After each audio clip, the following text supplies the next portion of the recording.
Ребята, я хочу с вами поделиться такой информацией, потому что я очень обещала своим подписчикам, многим своим друзьям и знакомым, что если мне очень понравится, я обязательно поделюсь о своих впечатлениях. Впервые мы приехали в Абхазию и очень, на самом деле, были под большим впечатлением, насколько здесь гостеприимный народ, насколько здесь красиво, как здесь можно классно отдыхать. На самом деле здесь все настолько нас впечатлило, кроме того, что произошло у нас сегодня. Это была какая-то жесть, я просто вышла в таком состоянии, что у меня трясутся руки, ужасно напугали моих детей. Мы взяли катер, который находится на территории нашего отеля. Они приезжают, эти ребята, собирают людей, туристов и везут на увлекательные морские путешествия, как они об этом заявляют. Они действительно устроили нам увлекательное морское путешествие, только, извините, в таком ключе, что я до сих пор прихожу в себя. Они нас забрали, повезли на морскую прогулку. Когда мы сели на лодку, мы были с детьми, я попросила капитана, пожалуйста, можете ли вы не очень сильно гнать, потому что мы с детьми. Ну, Лаура уже как так напряглась, подиспугалась, потому что скорость достаточно большая. Были вчера волны, и он нам сказал, что купания в открытом море у нас не будет, я вас сейчас привезу на Белые скалы. Ну, собственно, когда мы подъехали на Белые скалы, привез он нас со стороны, где недавно сошла лавина, и, естественно, еще до конца не весь успели убрать мусор, там много было ржавой техники, гвоздей, стекол, набитых.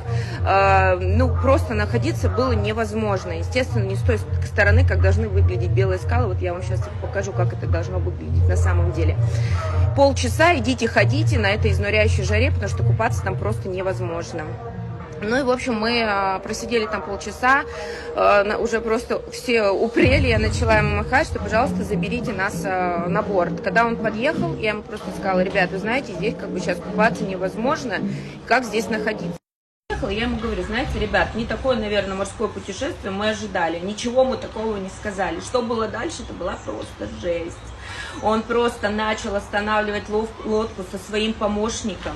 Начали просто говорить, что мне не нравится, что мне не нравится. Всем нравится. Он тут возит, прикрываться стал правительством этой страны, говорить о том, что он возит тут первых лиц, и всем все нравится, а что тебе не нравится. На что я просто попросила, говорю: давайте мы при детях не будем сейчас разбираться. Мы все-таки поехали отдыхать, а не какие-то разборки. Я говорю: ну, мне вот не очень понравилось, я же имею право на свое мнение.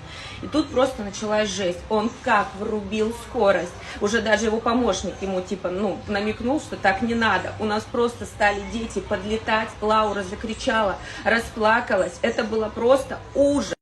Лаура просто начала плакать, вцепилась в меня. Он гнал с такой скоростью, что у нас просто отлетали головы на этой скорости. И когда мы его просили: не надо так гнать, он меня вообще не слышал. И он постоянно стал подкалывать, оскорблять. Что тут вам все? Развод? Что вам тут? Вот, смотрите, китайские дельфины. А это что? Нет, ты мне объясни, что тебе тут не нравится. Я говорю: слушайте, я его пыталась успокоить, он меня не слышал.